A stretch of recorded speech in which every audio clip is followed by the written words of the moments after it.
primer video más corto y luego trabajamos otro más, este texto de Waldo Ansaldi sobre el concepto de oligarquía.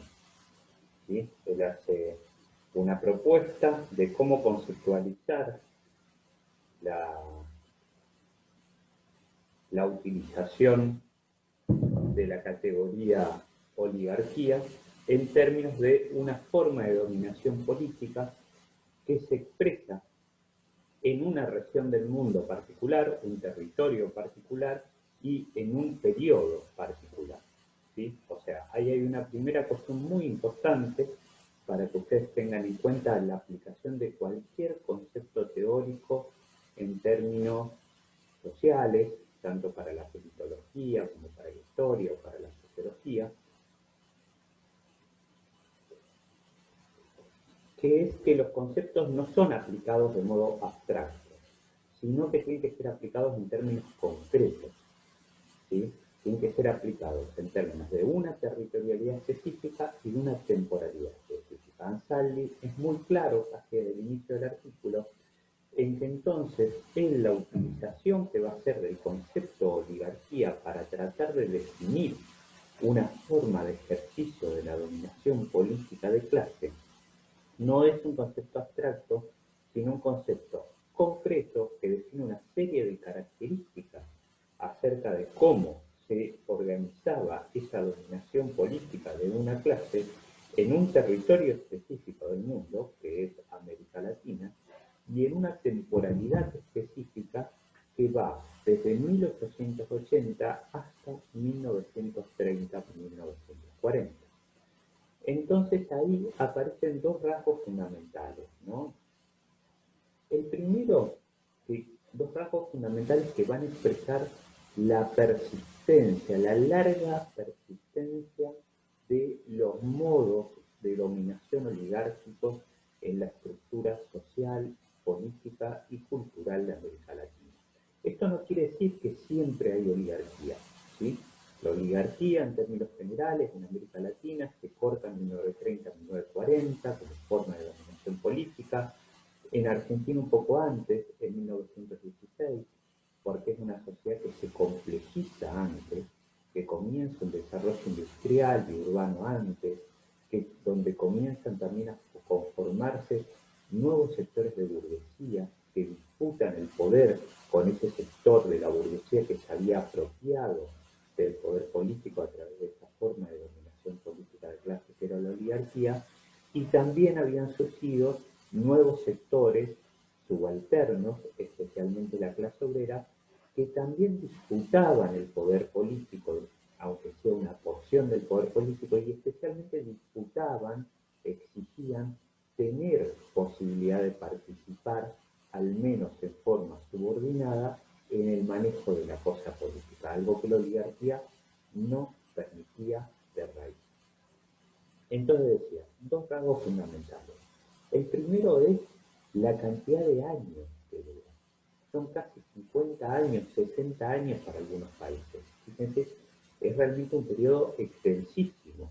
Por ejemplo, cuando luego veamos el periodo populista, vamos a ver que es un periodo que tuvo enormes transformaciones en las estructuras sociales de los países donde se implementaron los procesos populistas, entre ellos en Argentina, pero que duró un periodo muy breve, 9 años en Argentina, 1946-1955, periodos parecidos en Brasil o en Chile o en México.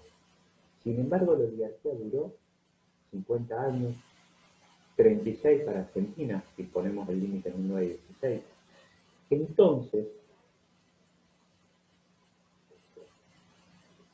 las características fundamentales de esa forma de ejercicio del poder político van a estar muy incorporadas, muy enraizadas en la cultura política, social y cultural, especialmente de las élites dominantes de nuestros países, ¿sí?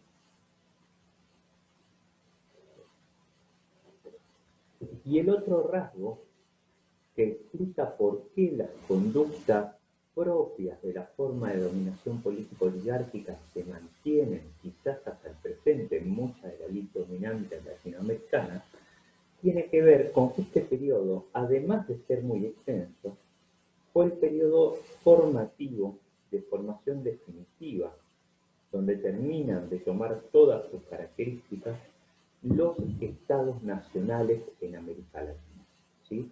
Si el periodo previo, 1862-1880, había sido la etapa en la que esos territorios que se habían liberado de España, que luego atravesaron toda una etapa de guerra civil, de conflictos internos, empezaba a tomar una forma organizativa, unas estructuras organizativas propias, con formas de estatidad, como decía Oxlack, es este periodo, 1880 en adelante, cuando esos territorios terminan de tomar su forma definitiva como estados nacionales, demarcando sus límites, consolidando sus instituciones, consolidando sus políticas, y por lo tanto, como esa etapa clave, porque es la etapa en la que se constituyen los estados nacionales como tales, se hicieron durante un periodo en que la forma de dominación política era la oligárquica, los estados, esas instituciones, van a estar imbuidos, lamentablemente, de esas características oligárquicas. Muchas de nuestras instituciones aún guardan esos elementos. Quizás el más evidente es el Poder Judicial, con sus lógicas hasta señoriales, hasta de aparente nobleza, ¿no? Con poderes vitalicios, con lugares a los que se llama el Palacio de Justicia, con la idea de tener que decirle a los jueces, un servidor público en definitiva, tener que decirle su señoría, ¿no? Hay un uso, se ve, casi nobiliario, muy propio de las tradiciones oligárquicas.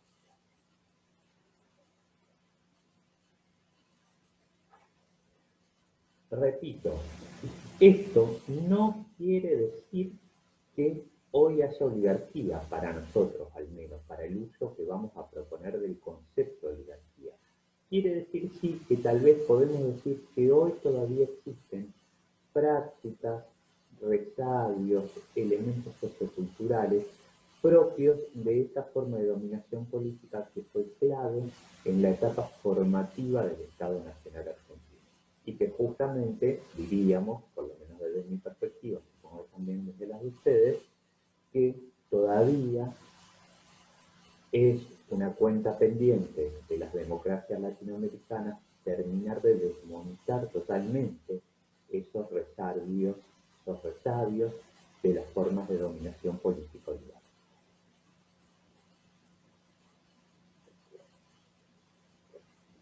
Ansaldi entonces comienza haciendo una genealogía del término oligarquía, desde los antiguos griegos, pasando por pensadores modernos, pasando por Nietzsche y la famosa ley de hierro de la oligarquía, y luego ya va hacia América Latina, donde él plantea que ha tenido una notable difusión, por lo general con una valoración negativa y una carga despectiva, su uso generalizado en el lenguaje popular, a veces, dice él, como un subterfugio para esquivar el incómodo tema de las clases sociales. Fíjense que él en ningún momento habla de oligarquía como clase social, sino como forma de dominación política, ¿sí? Como la forma en que durante una etapa de la historia se organiza la dominación política de clases, ¿sí? Pero son dos entidades conceptuales bien distintas.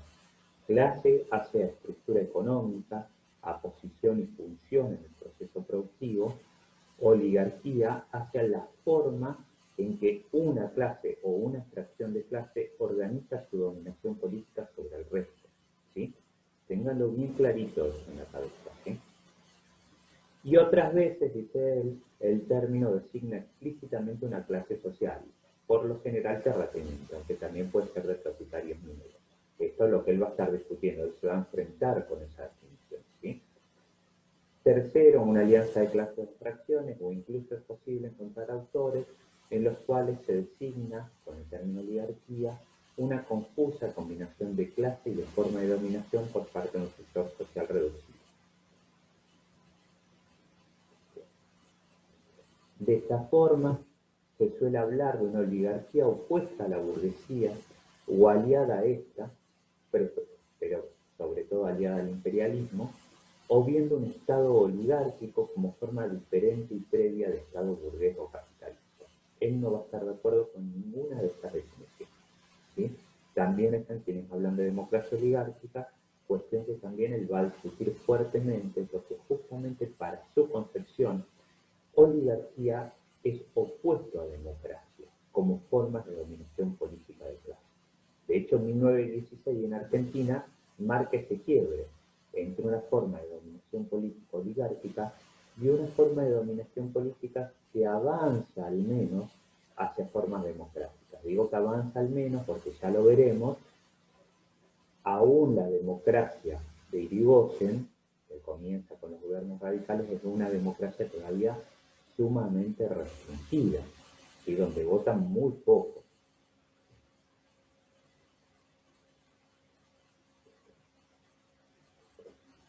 Por lo tanto, plantea Ansaldi, ese concepto de oligarquía termina siendo utilizado para explicaciones tan amplias que termina cayendo en errores. ¿Sí? Cuando uno usa un concepto para cualquier cosa, es parte de lo que pasa ahora, por ejemplo, con un concepto como populismo, que se usa para definir a Macri y a Cristina Fernández de Kirchner, digamos, más allá de las caracterizaciones y de las simpatías que pueda tener cada uno, es evidente que son dos modelos de gobierno distintos. Entonces, si uno les dice a los dos populistas, ahí hay un problema. ¿Sí? No estás definiendo nada, es un concepto que no te está definiendo para nada. Bueno, entonces Ansaldi dice, yo necesito que ese concepto sea bien definido, ¿sí?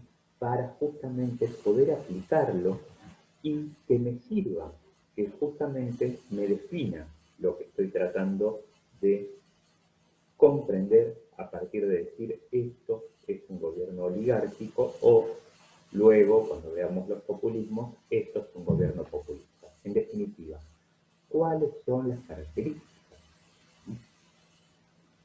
Y comienza. Elementos para una conceptualización diferente. El primer concepto es esta idea de que oligarquía no es una clase social. Tiene es un término polisémico, o sea que tiene distintos usos. Y oligarquía, dice él, es una categoría política, acá empieza a definir más claramente, que designa una forma de ejercicio de la dominación caracterizada por una gran concentración en la cúspide de la pirámide y una muy angosta base social. Es una pirámide con una base social muy angosta y una concentración muy grande en la cúspide. Podríamos decir, ya desde esa primera imagen está un poco la conclusión del artículo, en que es una forma de dominación política propia de clases sociales dominantes débiles, que tienen poco apoyo social y que por lo tanto, por detrás de su aparente gran fortaleza, son débiles. Duran en el tiempo porque son formas de dominación política propias de países dependientes. Entonces estructuran su dominación política interna a partir de permitir que el país no tenga un proyecto nacional, ¿sí? Casi que se plantean como colonias informales de las potencias dominantes, pero hacia adentro de su propio país no tienen un apoyo importante y ellos mismos no quieren tener un apoyo importante, no quieren que la base social participe en política ni siquiera a favor de ellos, porque una vez que participan en política, hoy pueden estar a favor, pero mañana pueden estar en contra. ¿Sí? Una vez que les da a los sectores populares el rol de sujetos activos en la política, pueden en algún momento transformarse en incontrolables.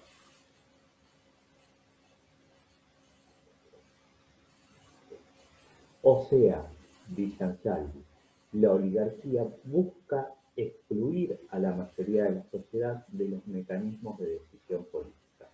Es fundamentalmente coercitiva y cuando existe, o sea, en esa articulación que siempre existe en el intento de construir hegemonía entre coerción y consenso, la oligarquía es fundamentalmente coercitiva. Y cuando hay algún consenso de las clases subalternas, este es pasivo.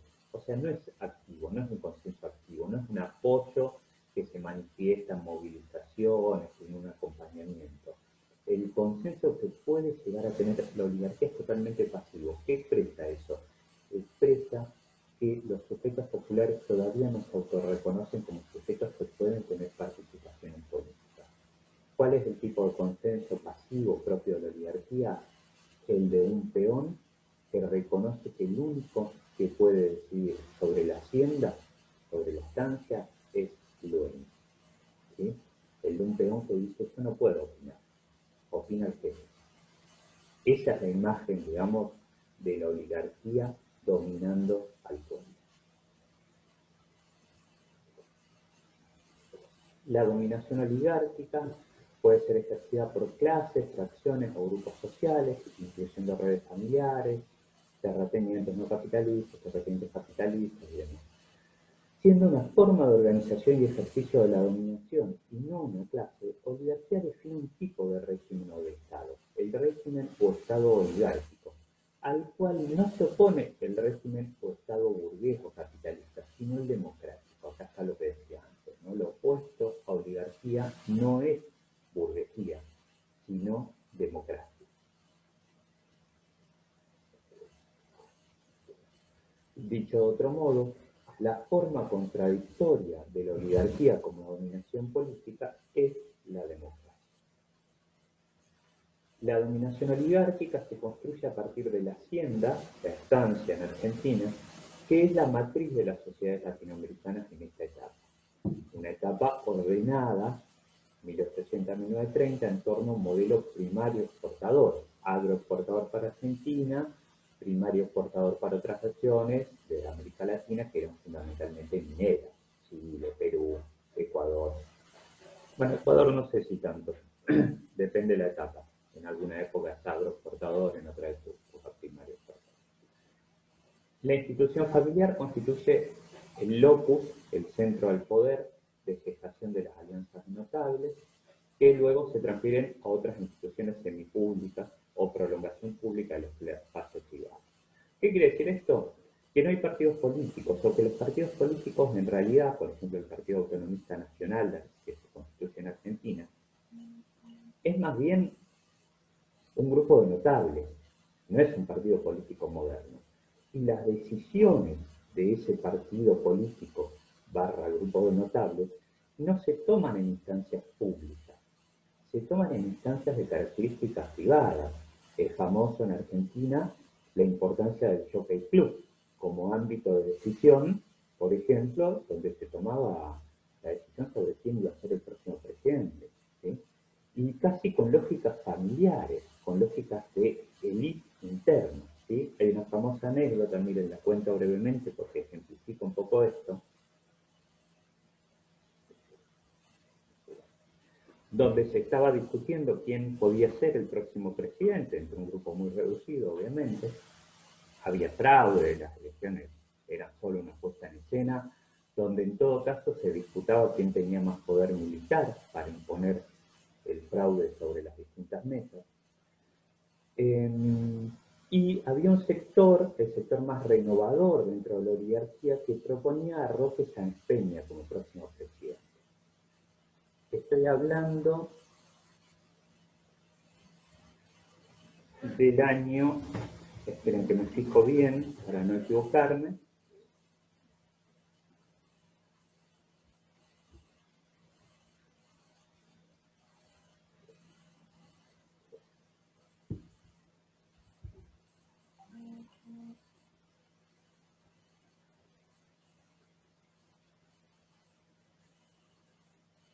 de en 1890, ¿sí? 1891. Luis Sáenz Peña, bueno, ahora cuento bien la anécdota. Entonces, se estaba discutiendo quién iba a ser el próximo presidente, el sector más renovador dentro de la oligarquía proponía a Roque Sáenz Peña. Roque Sáenz Peña luego llegó a ser presidente en 1910, que era justamente el sector dentro de la oligarquía que planteaba la necesidad de avanzar en reformas, que veía que la sociedad argentina era mucho más compleja que otras sociedades latinoamericanas y que una forma de dominación política como la oligárquica ya no era estable, le generaba cada vez más conflictos sociales, cada vez más inconvenientes, De hecho, Roque Sáenz Peña, cuando llega al gobierno, es quien impulsa la ley Sáenz Peña, que va a ser la ley de voto secreto.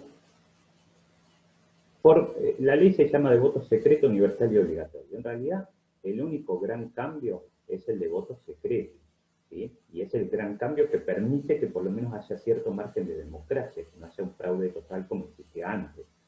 Después, universal, el voto no es, porque no votan las mujeres, no votan más de la mitad de la población, no votan los inmigrantes, bueno, hay un montón de sectores que todavía no votan. Y obligatorio, bueno, es, pero hasta ahí, porque los sectores rurales todavía no estaban tampoco incluidos realmente en la votación. Como les digo, ya veremos datos que les muestran qué porcentaje de la población votaba en una elección como la de 1916, ¿sí? Un porcentaje muy bajo de la población. Aún así, muy superior al de antes. Bueno, entonces, cuando se propone a Roque Sáenz Peña, Roca, que era la figura política fundamental de toda esta etapa, ve con preocupación esto, porque sabía que quería renovar algunas características, y entonces, ¿qué jugada hace Roca? Un tipo muy inteligente, muy inteligente. No sé si no se cortó recién, bueno, espero que no. Lo que va a hacer es proponer al padre de Roque Sáenz Peña como próximo presidente, a Luis Sáenz Peña, que termina ganando, asumiendo en 1892. ¿Por qué gana Luis Sáenz Peña? Porque el hijo Roque, cuando el propuesto de su papá, no puede disputar, ¿sí? Por las lógicas de élite intrafamiliares. ¿Se ve? ¿Sí? Bueno, esto es muy característico de la forma oligárquica. Y la última característica, antes de meternos a una revisión posterior, que la vamos a hacer en el siguiente video, es que el ejercicio oligárquico de la dominación genera un modo de ser también oligárquico, en cuya definición intervienen valores como linaje, tradición, raza, ocio, dinero. Yo diría, ese modo de ser oligárquico es el que en gran medida se perpetuó en nuestras clases dominantes. ¿Sí? Y que lo vamos a ver y lo podemos ver hasta hoy, por lo menos para mi perspectiva. ¿Sí? Bueno, voy a dejar este video acá porque ahora tengo justo una actividad también con la Universidad de la Patagonia Austral, y luego vamos a hacer un siguiente video donde vamos a terminar el enfoque del texto de Ansaldi, y uno posterior donde vamos a ver el primer texto que vamos a analizar en esta clase de Nicolás Íñigo Castillo.